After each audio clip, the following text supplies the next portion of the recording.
আজকে 14ই আগস্ট 2024। আমি আমার মায়ের সঙ্গে, বাবার সঙ্গে, কাকুর সঙ্গে গিয়েছিলাম অমৃতসরের স্বর্ণ মন্দিরে।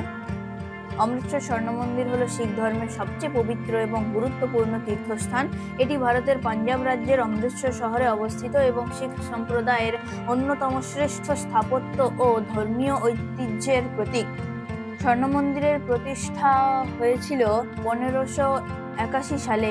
এর মূল স্থাপনাটি তৈরি করেছিলেন শিখ গুরু রামদাস, শিখদের চতুর্থ গুরু।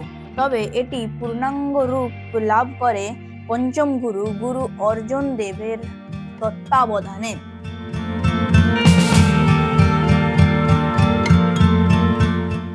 প্রথমে এটি পরিচিত ছিল হরমন্দর সাহিব বা দরবার সাহিব নামে।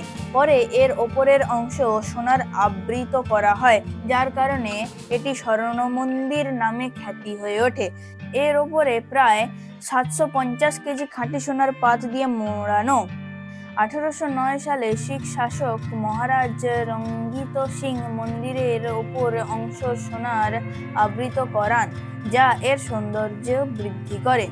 মন্দিরটি একটি বিশাল জলাশয়ের মাঝে অবস্থিত, যাকে অমৃত সরোবর বলা হয়, যার নামেই অমৃতসর শহরের নামকরণ করা হয়েছে।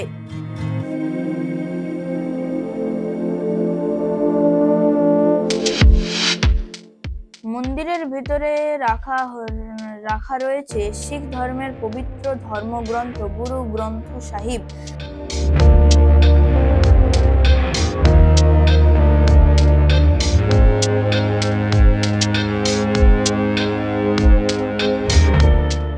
স্বর্ণ মন্দির এখন শুধুমাত্র শিখদের ধর্মীয় তীর্থস্থান নয়, এটি সম্প্রীতি ও ঐক্যের একটি প্রতীক। বিভিন্ন জাতি ও ধর্মের মানুষ এখানে একত্রিত হয়ে প্রার্থনা করে এবং শান্তির বার্তা প্রচার করে। সংক্ষেপে, অমৃতসর স্বর্ণ মন্দির হল শিখ ধর্মের হৃদয়স্থল এবং বিশ্বের অন্যতম সুন্দর ধর্মীয় স্থাপত্য।